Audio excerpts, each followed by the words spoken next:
أصدق الحديث كتاب الله وأحسن الهدي هدي محمد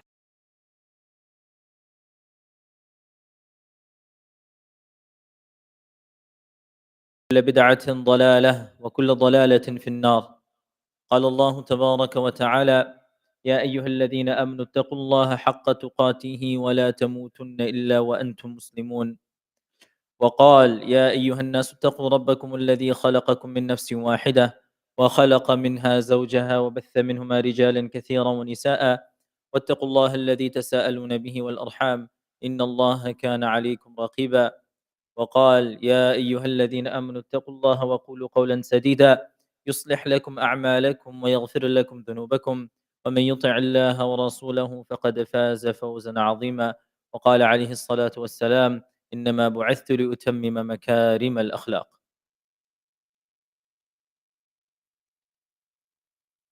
Allah subhanahu wa ta'ala has designated certain places on earth that hold more value and virtue than other places. On the flip side, there are certain places that are more degraded and worse in the sight of Allah than other places. This concept is clearly spelled out in a hadith in which the Prophet sallallahu alaihi wasallam he says, أحب البلاد إلى الله مساجدها وأبغض البلاد إلى الله أسواقها. The worst place in the sight of Allah subhanahu wa ta'ala is the business place, the marketplace. And the reason why this is the worst is because when somebody is concerned with making money, buying things, increasing their personal assets, they tend to be more distracted. Their focus is purely materialistic and worldly. And that's one of the reasons why when somebody goes to the marketplace and they remember Allah subhanahu wa ta'ala, despite their preoccupation, they recite some of the kalimat, then Allah gives them a reward that they will not find anywhere else. Because it's a place where you're meant to be distracted, but you're remembering Allah subhanahu wa ta'ala. On the flip side, the most beloved place to Allah is the masjid. His home, his house, the center, the headquarters, the lifeline, the life support for all activity in any place. Allah subhanahu wa ta'ala reminds us in the Quran that إِنَّ الْمَسَاجِدَ لِلَّهِ فَلَا تَدْعُوا مَعَ اللَّهِ أَحَدًا. That if somebody were to ask, who does the masjid belong to? Does it belong to this person? Does it belong to that person? Does it belong to this volunteer? Does it belong to that donor? Does it belong to this management person? No. The masjid belongs to Allah subhanahu wa ta'ala. This is Allah's home. This is where we find Allah. When somebody gives me a card and says, you can find me in this address, when we want to find Allah subhanahu wa ta'ala, we don't need to look far. We come to the masjid of Allah. We come to the home of Allah. And that's one of the reasons why you'll find in the hadith, Nabi sallallahu alayhi wa sallam, he says, Man bana lillahi masjidan banallahu lahu baytan fil jannah. That if I ever build a masjid or contribute towards the building of a masjid, Allah will build a home for me in Jannah. Out of all the things that I could get in Jannah, why a home? The reason for this is if I am facilitating the maintenance of the home of Allah on this earth, Allah will take it upon Himself to take care of my residence in the place where I need it the most, and that is Jannah. So the masjid is essential. It's very different than other religions, other cultures. If you look at a cultural society, they have, for instance, a center where they'll meet. Take an ethnic group, and they'll have this center where they'll meet. You'll have a group of people who have a particular interest, political alignment, hobbies. They have a place where they meet. But that is a part-time preoccupation. So to give you an example, if you have a group of people who are interested in fitness, they go to the gym. The people who work in the gym, for them, the gym is their financial support. It's where they spend their whole day because that's their sustenance.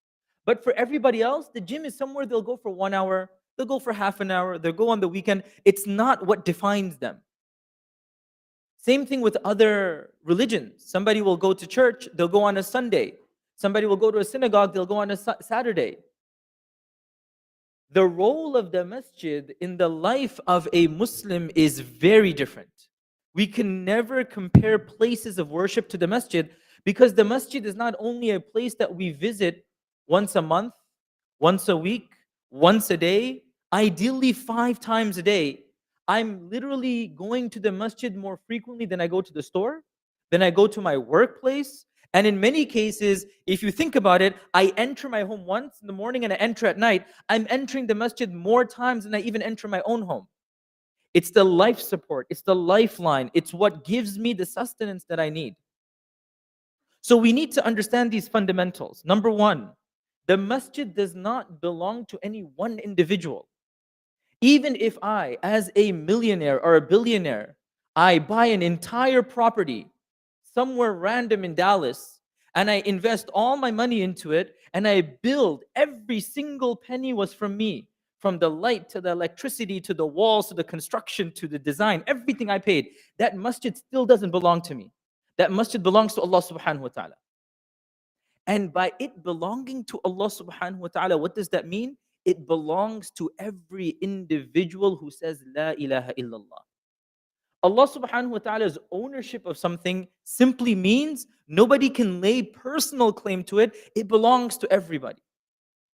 And anything that I have a share in, I have a responsibility for its maintenance. I have a responsibility for its upkeep. Because it's a two-way road. I can benefit from it, but I also have to contribute towards it. What are the benefits that we get from the masjid? The masjid is no ordinary place. It's a place that results not only in my own upliftment, it's somewhere where my family can come and find community. It's somewhere where my children can come and find an identity. It's somewhere where I can come and find my connection with Allah subhanahu wa ta'ala. Some people can say, I'm not getting any tangible benefit from the masjid. I come to the masjid and I pray. I can do that in my house. Ask anybody who's been away from a community, who's been away from a masjid for a decent amount of time. They can tell you the emptiness in their life, that emptiness in their heart. That's the power of the masjid. And the masjid has certain functions. And that's the beauty of the masjid. On one occasion, Nabi sallallahu alaihi wasallam was about to start salah when a Bedouin, he enters into the masjid and he's about to urinate in the corner. And he's going about his business when the Sahaba, they get naturally upset and they want to pounce on him. And they're headed towards this person when Nabi sallallahu alaihi wasallam said, Mahlan, Mahlan, calm down. Take it easy. Let him finish. And after the person was done, he asked for a bucket of water. And he took that bucket of water and he himself personally cleaned that area. And that Bedouin was so touched. He said, Allahumma arham Muhammada wa la tarham ghayrana ahada. That, oh Allah, have mercy on Muhammad sallallahu alaihi wasallam and me, and have mercy on nobody else, because they wanted to harm me. And Nabi sallallahu alaihi wasallam said, لَقَدْ حَجَّرْتَ وَاسِعًا. And then he says, listen, the masjid was built for certain things. There's two sides to this. The one side is that person who was doing wrong, but also the other side is the people who wanted to correct him. Nabi sallallahu alaihi wasallam said, listen, there's a way of correcting people. This masjid doesn't belong to you. So you can't come here and do your own business. You can't urinate in the corner, but equally, you don't have a right to just come and push people around. Let somebody who's educated take care of the situation. That's one of the rights of the masjid. The other right of the masjid, إِنَّمَا يَعْمُرُ مَسَاجِدَ اللَّهِ مَنْ آمَنَ بِاللَّهِ وَالْيَوْمِ الْآخِرِ. This is a very important quality. The masjid, one of the most important ways I contribute to the masjid is simply with my presence. Allah subhanahu wa ta'ala is more happy with an individual who blesses the masjid with their own presence more than anything else. If I'm not part of the masjid and every 2-3 years I just write a check and I say, you know, that's my support, That's not what it means to be part of the masjid. إنما يعمر عمارة. You're part of it. You're making it alive. We have to be frequenting the masjid because that's where I get my sustenance. That's where I reconnect to Allah subhanahu wa ta'ala. We often overlook the power of the masjid, especially as a minority in a predominantly non-Muslim society. What tends to happen is if a child growing up is not exposed to other people that are particularly interested in Islam, or my daughter doesn't see other people with a hijab, or my son doesn't see people praying, that can affect their psyche, especially in the developmental stage. So coming to the masjid is perhaps one of the most important things I can do towards fulfilling the rights of the masjid.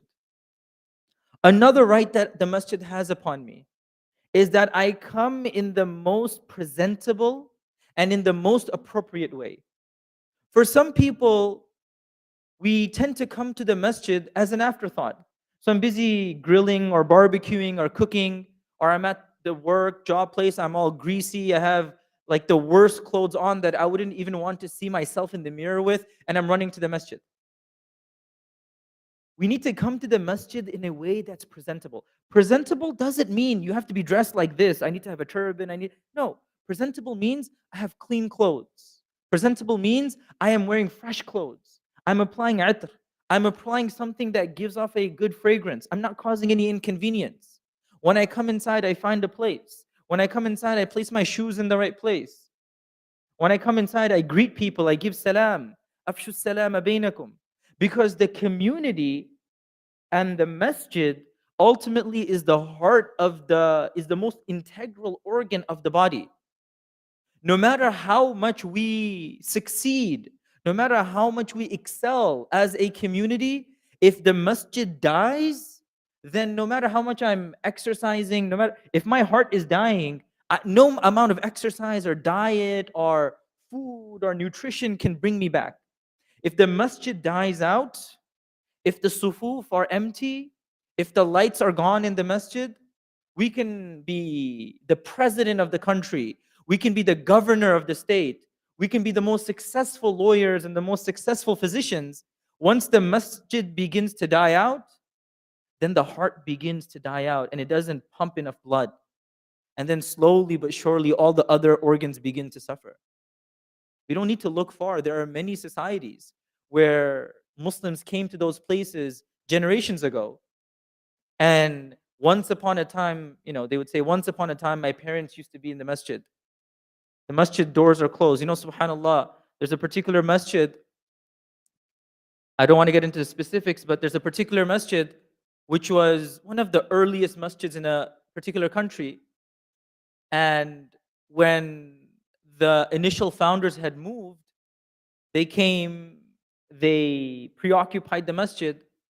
The next generation, and the generation after that, the masjid officially closed down, but it was only open for funerals.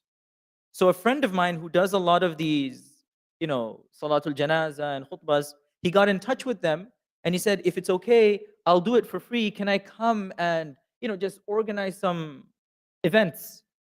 And mashallah, they allowed it because they said, we used to find our grandparents involved over here. We're just not interested anymore. Once a masjid begins to wither away and die away, so much of the vigor, so much of the shine of a community goes away. And I want to reiterate this point. Every effort is very important. We need Muslims who are excelling in the professional line. We need Muslims who are activists. We need Muslims who are lawyers, physicians, and engineers, educated on the top of the line, on the top of their class. A society needs all of these things. But if I'm working out my biceps, or I'm working out my shoulders and my calves and my legs, and I'm working out every part of my body, but my heart is dying, then my priorities aren't straight. We need to figure out how the masjid can survive. And the way the masjid survives is 2 or 3 very important ways. And I mentioned and I highlighted some of them. Number 1 is my participation. There's no fee in the front of the door. I have to put something and then come in. No, I just come inside. I pray my salah, that has a double-sided effect. I benefit myself, and my presence increases the life of the masjid. I come with my children, I come with my family. I try to bring the masjid back together. The masjid doesn't belong to anybody. I am a shareholder in the masjid. Let's never forget that. Sometimes people, they have this notion that, okay, I don't like this about this masjid, I don't like that about that masjid. Put all of that to the side. It's me and my Allah. I come to this masjid. I don't have to do anything with anybody. I come to the masjid and I connect to Allah subhanahu wa ta'ala. This is Allah's house, and I am entitled to come here and connect to Allah subhanahu wa ta'ala. The second very important thing is we should be aware of the etiquettes, the adab of the masjid. This is a royal sanctuary. This is the home and the palace of Allah. I come presentable. I do not cause any inconvenience, taklif. I don't make anyone feel hurt. I don't make anyone feel out of place. I greet people. I give salam. I need to make sure that I'm miftahan lil khair. When I come inside, I smile. When I greet somebody, I help them. And when I see someone, I try to direct them. And the third and very important part, and I mention this because it's a given. As people involved in a community, it is our responsibility to maintain and upkeep the masjid. Whatever little we can contribute towards the upkeep of the masjid will go towards me fulfilling my share, fulfilling my right. In the time of Nabi sallallahu alaihi wasallam, one particular Sahabi, he comes, and during the Ghazawat al-Tabuk, they really needed financial support, and he comes and he brings some dates. And the munafiqun, yalmizuka fi sadaqat, they began poking and laughing at him, saying that, why are you giving these dates? What's Allah subhanahu wa ta'ala going to do with it? And he was really hurt. And when Nabi Sallallahu Alaihi Wasallam heard how hard this person worked to get those dates, Nabi Sallallahu Alaihi Wasallam took the dates and he sprinkled it and he put it on top of the rest of the charity, because he said, perhaps the small amount will be the reason of acceptance. Our contribution financially goes a long way as well. But as I mentioned, there are three parts. The first part is my physical participation. The masjid isn't somewhere I go for Jummah only. It's not somewhere I come for Eid, or I come for a marriage, or I come for a janazah. It's somewhere I come for my sustenance, to recharge. I pray my salah. Even, I promise you, once in a while, if you ever feel down, if you ever feel out of place, your mood isn't right, come, just quietly pray salah in the masjid and leave, and I promise you, you'll see your mood change. You'll feel a lot better. People say this all the time. Also, get in touch with somebody and they'll say, "Man, I don't know what's going on. I don't feel right. I just feel like this burden on my conscience. I feel really heavy. I feel really down. I had a tough day at work. So what am I going to do? I'm going to unwind and just watch some TV, watch something on YouTube, or just listen to a podcast."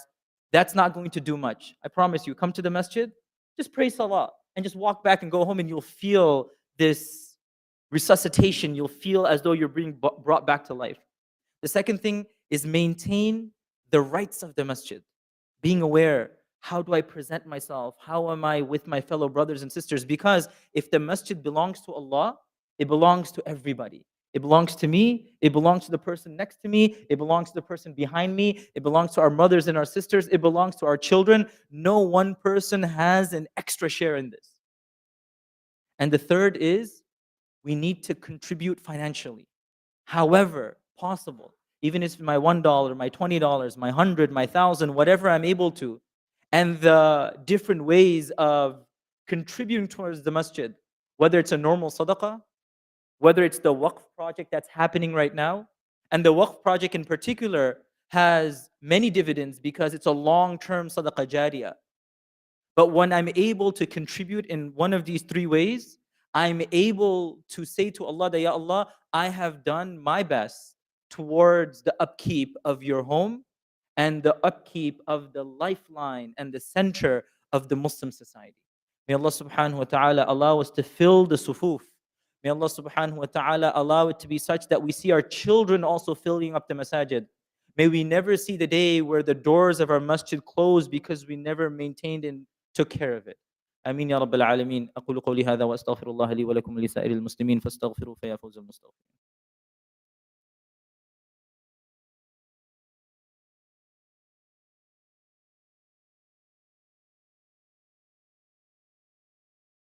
إن الحمد لله نحمده ونستعينه ونستغفره ونؤمن به ونتوكل عليه ونعوذ بالله من شرور أنفسنا ومن سيئات أعمالنا. من يهده الله فلا مضل له ومن يضلله فلا هادي له، ونشهد أن لا إله إلا الله وحده لا شريك له، ونشهد أن سيدنا ونبينا ومولانا محمدا عبده ورسوله أرسله بالحق بشيرا ونذيرا بين يدي الساعة. من يطع الله ورسوله فقد رشد واهتدى، ومن يعص الله ورسوله فقد ضل وغوى.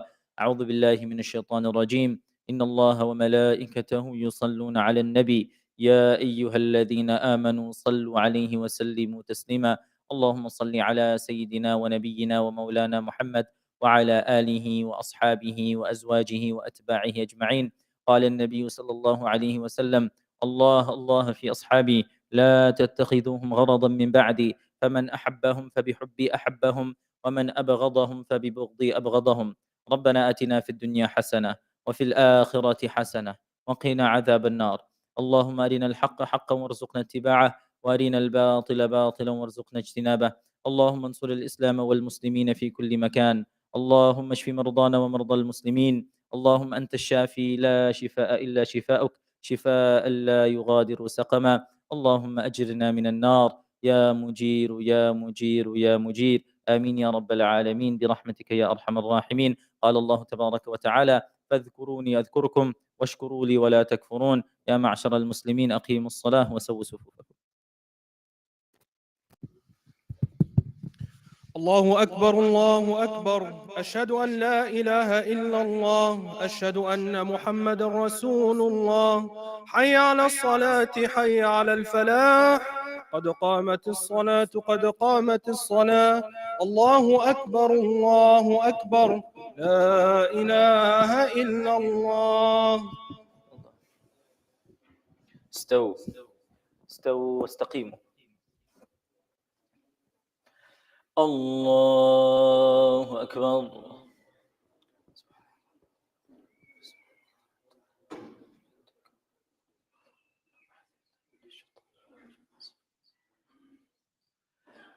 الحمد لله رب العالمين.